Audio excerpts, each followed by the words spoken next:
Hello and welcome to my final screencast for EDU 807. In this screencast, we're going to be talking about my absolute favorite learning management system, LMS Edmodo. I'm going to be talking about today how I use Edmodo in my classroom, how I relate it to the ISTE standards and Common Core, and I'm also going to talk about how I use it in a unique and creative way to make my classroom into a gamification classroom. So first off, let me tell you how I made it into a gamification classroom. I should probably start with the backstory. I made it into a gamification classroom because a few years ago here at Central Michigan University, I was getting my master's and I was introduced to an article, which I will share on here, that was called the 7 things you should know about gamification. And in this article, I was reading about a Dr. Barry Fishman at the University of Michigan and how he was turning his classroom into a game and how he used his educational tool GreatCraft to help assist him in this game. And I will share the video for GreatCraft as well. And I thought as I was reading the article, this is the best thing in the world and how I wanted to bring that to my students. I wanted to bring a video game to them.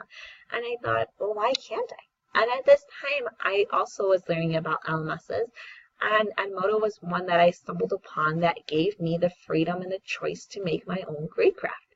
Now, before you think that my GreatCraft is going to be similar to a Donkey Kong or Mario, it's not. GreatCraft for me in my 3rd grade GreatCraft is using different elements from GreatCraft and gamification. I mainly focused my GreatCraft or gamification classroom on the elements of personalized identity gameplay theory and also on self-determination theory, which I will be talking about and sharing with you when I show you the assignments. For my classroom, I designed it thinking of the Common Core standards about how I want my students to be able to be prepared for college if they choose to do the career path, or as I like to say, if they choose to do their own path in life. And I wanted to provide them with many different elements that they can use. As you can see that here on my teacher view, which is kind of similar to my student view, they have that option to post assignments, which looking at the IST standards before I get too far ahead of myself, we need to model to them how to work in the digital age of working and learning. And Edmodo provides them with that because they can do assignments on here, yet again, similar to a Blackboard, quizzes, polls, and they can also send and talk to their classmates in here about different lessons, and I can group them into groups, and also they can collaborate as a group online because as I'm currently doing, I have students in my group that are all over the world, and I can't go walk next door and talk to them. So I need to figure out different mediums and different ways to talk to them to complete our assignment. I also did this because that, again, keeping with the career theory of students that have different partners or different different employees that work all over the world, how can they communicate with them? How can they show them work? And that's what I wanted to do here. I'm thinking of learning at their own path what they choose to do, whether it's college for a little bit or college again, or just completely doing their own thing. I wanted to give them those skills for the future. So my gamification classroom has a lot to do with the first standard of facilitating and inspiring students' learning and creativity. So as you're going to see here in the assignments, I'm not telling my students, here's a worksheet, everybody's going to have the same paper. My students are going to have the ability relating to self-determination theory to have that autonomy, which is a component in self-determination theory, where they can choose what kind of homework they're going to send back to me, or what kind of project, what type of medium are they going to use. Are they going to sing a song? Are they going to make a screencast like this? Are they going to make a YouTube video? What are they going to do? And that's what I wanted my students to do.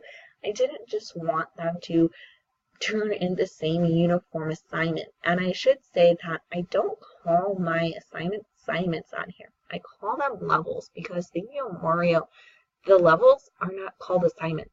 And I was watching the GreatCraft video and the one student on there said that he actually wanted to earn his work. He was excited to get his next set of work. And that's what I want my students to do. Everybody, when they beat a level of Mario, is excited to go to the next level of Mario. So coming back to the first element that I talked about, gamification, is that identity gameplay theory. Is I have my students customize their own profile picture, which I allow them to make an avatar, or some of my students just make their own picture and they put it on here. And the reason that I do that is because it gives them some personalization to the assignments. They are this person, this virtual character avatar, and it is their job to move them throughout the classroom. And sometimes I will take pictures of their avatar and I'll put them on here and say, this student earned the badge of being a leader because they led their team through this assignment. I also provide my students another element of gamification is badges. So they can earn different badges such as being a leader, fast typer, creative idea, discussion leader, whatever I choose to do. And I personalize and customize my own badges, and I simply just do that by taking pictures off the internet or maybe something I draw, and I just take a picture of it and I download it onto my dashboard where I can go ahead and show my students, hey, you earned this badge, and it goes onto the little badge board. Over here is my library, which is the unique feature that houses all my, going to the IST, creativity ideas for my students. I like my library because they keep all my things in these cute little folders that I can't lose. And also I like it because I can plan out my whole school year, and it's just right here. So how I assign my students work, this is the teacher dashboard, and yes, this is blank because just keeping in line with FERPA, just protecting myself and my students from these FERPA laws and violations. I just have a good example model of the ones I use for school, not my classroom, but things I use from CMU here as what I really do. So when my students get this, I make folders for every single day, and inside the folder is for them what they need to do. And I do this in many different mediums for them to use. I send out one folder or one level at a time, and when they beat or complete the level, they get the next set. So I always start off with the Dear Class note for them so that they understand what they're doing.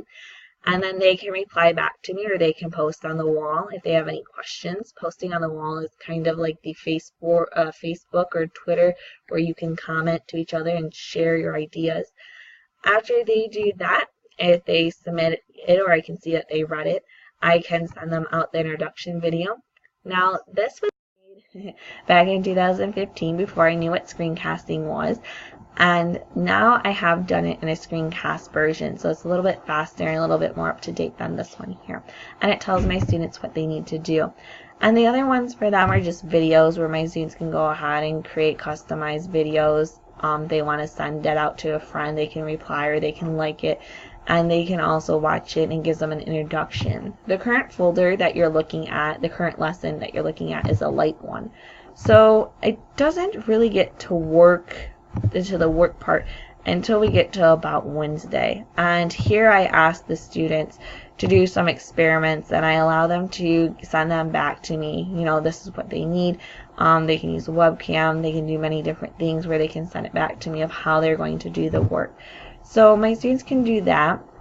I also know the ISD standards also talking about assessment here, and what I do for my assessment in my library is every week I provide my students with space racers, which if you watched my other video, or I will link it on here, I use SoCrave, which is a gamified way to do an assignment.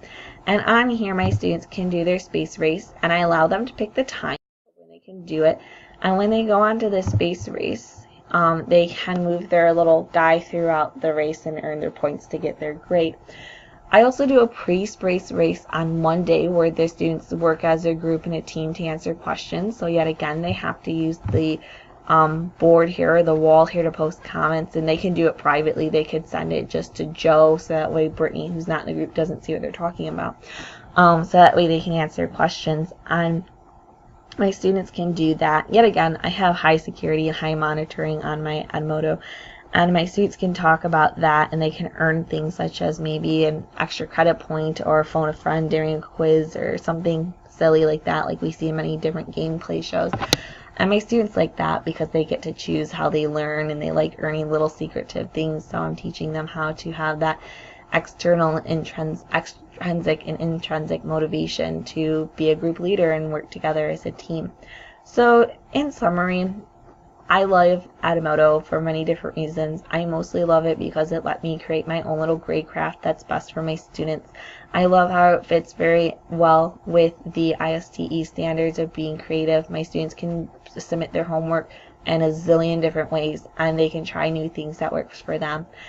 I know my game doesn't look like a Mario or a Pokemon, but it is similar of incorporating those elements that we have in Mario and Pokemon. And that's what I wanted to create for my students. I wanted to create a learning environment for them to constantly always want to come back to. And as Barry Fishman says, when we watch when we watch a student play a video game, they fail and they might get frustrated and leave for a while, but they always come back. And that's what I wanted to create here for them. I wanted them to always come back to their classroom, to always make learning fun and unique. And that's what I love about Edmodo, is that it allows me to have some fun gamification for my students and allows them to have that unique personal learning experience for them. So I hope you're enjoying my video, and I hope you watch the other videos. And until then, I will talk to you soon. Bye-bye now.